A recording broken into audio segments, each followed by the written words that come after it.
नमस्कार, HCL news में आपका स्वागत है और मैं हूं जर्नलिस्ट डॉक्टर हरीश चंद्र लखेड़ा। 5 राज्यों के चुनाव हो रहे हैं और उसमें आप देख रहे होंगे कि बीजेपी हो, कांग्रेस हो, आम आदमी पार्टी हो या और भी जो क्षेत्रीय दल हैं या दूसरे दल हैं, वो किस तरीके से चुनावी वादी कर रहे हैं। ये ऐसे वादी कर रहे हैं, यदि उनको पूरी तरह से यदि वास्तव में इम्प्लीमेंट कर दिया जाए तो पूरा भारत कंगाल हो जाएगा, पाकिस्तान की तरह हो जाएगा, श्रीलंका की तरह हो जाएगा, कंगाल। हद तो तब हो गई जब प्रधानमंत्री नरेंद्र मोदी ने खुद ये जो पीएम कल्याण अन्न योजना है उसे 5 साल तक के आगे लागू करने का एक वादा कर दिया है। मध्य प्रदेश और छत्तीसगढ़ की रैलियों में उन्होंने कहा, जबकि कुछ दिन पहले तक के प्रधानमंत्री नरेंद्र मोदी ये कह रहे थे इनडायरेक्टली दूसरे दलों के लिए, कांग्रेस या आम आदमी पार्टी, कि ये रेवड़िया बांट है। इस योजना से जो है पीएम कल्याण अन्न योजना से है हर साल 2 लाख करोड़ से ज्यादा खर्च होगा और इसमें देश की 60% आबादी को मुफ्त खाना दिया जाएगा। कोविड जो 19 था, जो आया था महामारी, उस दौरान तो ये था कि पूरा लॉकडाउन हो गया था, बंद था, लोग कहीं कहाँ खाते, रोजगार का कुछ नहीं था मिलने का। तो उस समय तो बहुत अच्छी थी योजना, दिया जाना चाहिए गरीबों के लिए, बिल्कुल बहुत अच्छी योजना थी और के लिए भी दिया जाना चाहिए था। हालांकि इसमें मोदी सरकार जैसे पत्रकारों की नौकरियां गई, लेकिन इस सरकार ने कुछ नहीं किया।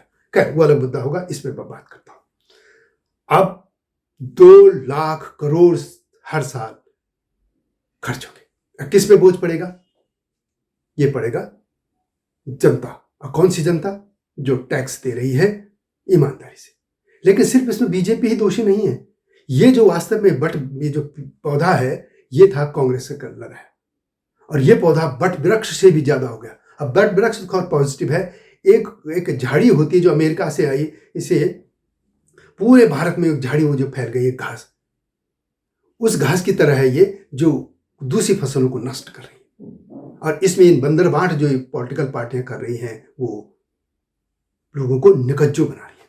अब पहले हम दिल्ली से बात करते हैं। दिल्ली में ये था कि जो आम आदमी की पार्टी है उसने क्या किया, बिजली कुछ एक सीमा तक मुफ्त, पानी मुफ्त एक सीमा तक, कितना लीटर हुआ उसमें यूनिट तक, और बसों में महिलाओं के लिए फिर इस तरह पूरी। पंजाबी में भी उन्होंने यही किया। उसके बाद कांग्रेस आई। कांग्रेस तो खैर शुरू से ही, ये देखा जाए जैसे मैंने कहा, ये पौधा कांग्रेस का ही लगाया।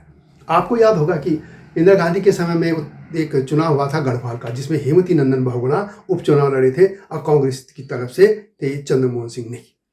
और उसमें ये सबसे पहले गढ़वाल के लोगों ने, उत्तराखंड के लोगों ने, पूरे उत्तर प्रदेश का तभी हिस्सा था, उसमें यह देखा गया कि कांग्रेस की तरफ से शराब और कंबल बांटे गए थे। देश भर में बांटे जाते थे, लेकिन वो चूंकि एक बड़ा इंदिरा गांधी के लिए एक प्रतिष्ठा का सवाल हो गया था और हेमवती नंदन बहुगुणा के लिए भी वो ज्यादा खबरें हुई, तो वो चीजें सामने आई थी। यही पूरे देश में ही होता रहा। तमिलनाडु आप देखिए, तमिलनाडु में तो साड़ियां और टीवी और घर घर बांटे गए। इस तरीके के पूरे, खुद एक बार तमिलनाडु में गया था इलेक्शन में, तो वहां देख रहा था कि घर घरों में पैसे भी दिया रहा है। उत्तर भारत में यदि शेषन का डंडा न होता तो उससे पहले भी क्या था कि पूरी पार्टियां होती, दारू की पार्टी, मांस पार्टियां, और पूरा इनके कार्यकर्ता। हालांकि अभी होता है, लेकिन थोड़ा एक डर तो है उसमें, दिखता है कि भाई दिख न जाए। पहले तो खुलेआम होता था, तो वो तो बांटना हुआ पॉलिटिकल पार्टियों का। लेकिन जो सरकारी तौर पर, जो सरकारी खजाने पर होगा, अब आप देखिए गांव में पहले भी 2 रुपए 3 रुपए किलो ऐसे आटा या चावल गेहूं था, वो बहुत ही सस्ता मिलता था। अब तो मुफ्त दे दिया।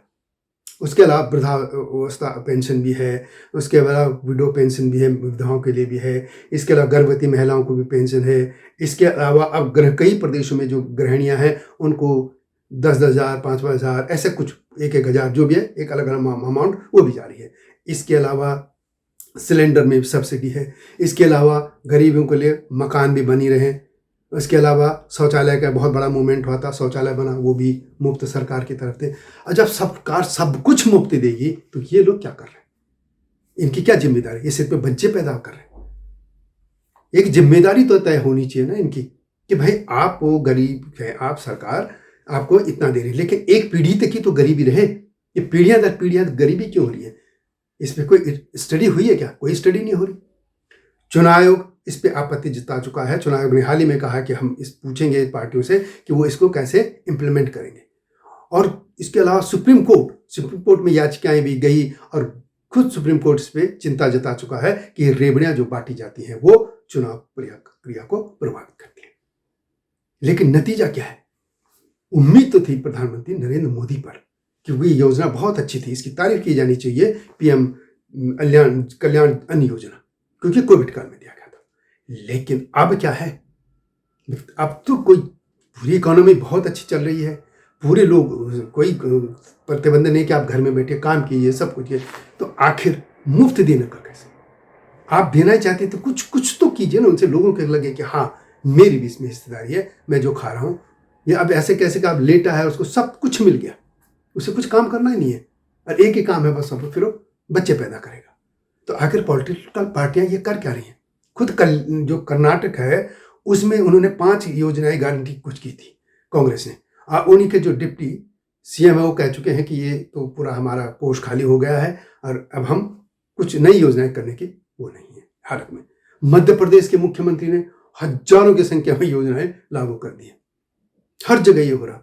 अरविंद केजरीवाल जहां जाते हैं वो यही कर रहे हैं, बिजली मुफ्त, पानी मुफ्त। ये हो, किसी जमाने में आपको याद होगा कि बिजली को, ये किसानों को मुफ्त बिजली देते थे, उससे सारे जो बिजली क्षेत्र था वो डूब गया था। उसके बाद 2003 में जब एक इनका रिफॉर्म हुआ, इनको पहले बोर्ड बनवाने को कहा गया राज्यों को, फिर उसके बाद इनको कहा गया कि आप इस प्राइवेट सेक्टर आ गया। उसके बाद बहुत दिल्ली में खुद देखिए सुधार हुआ, लेकिन इसमें पंजाब और तमिलनाडु नंबर 1 पे थे, फिर और भी स्टेट थे जो मुफ्त बिजली देते, और उनकी बिजली बोर्ड जो थे या जो कंपनियां थी, बाद में उनके जो महकमे थे, सरकारी महकमे, वो घाटे में जा रहे थे। और अब फिर वही प्रक्रिया हो रही, मुफ्त दे।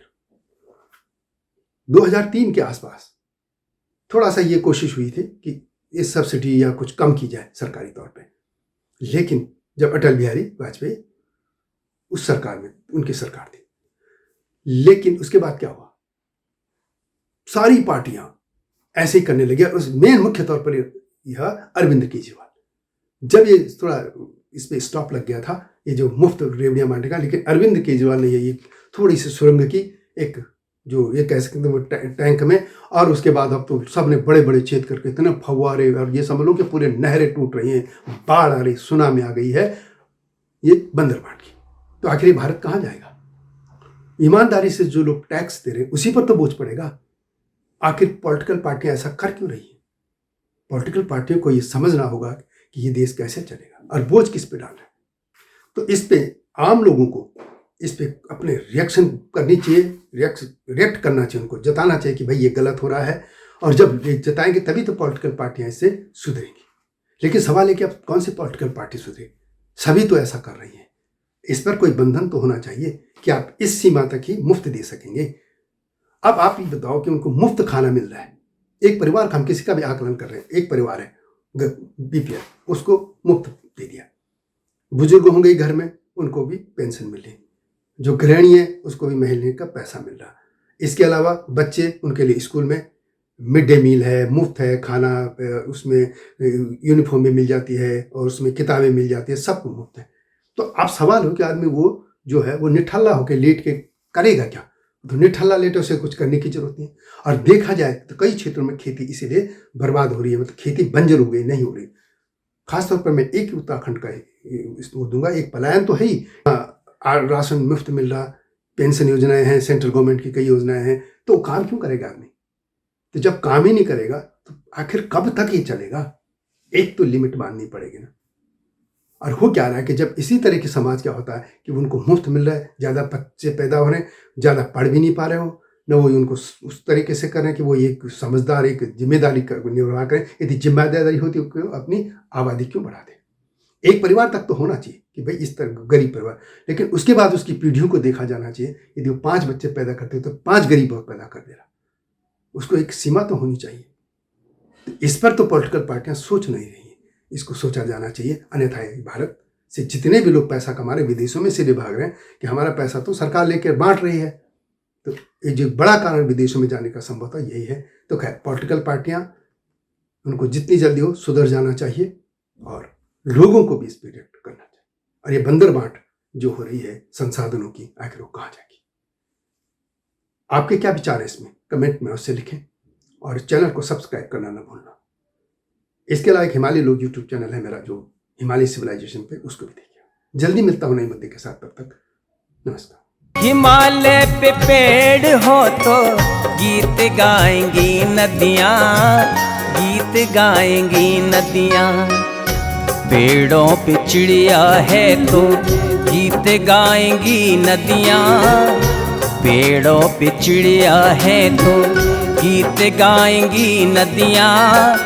माँ की लोरी जैसे होते हैं नदियों के गीत।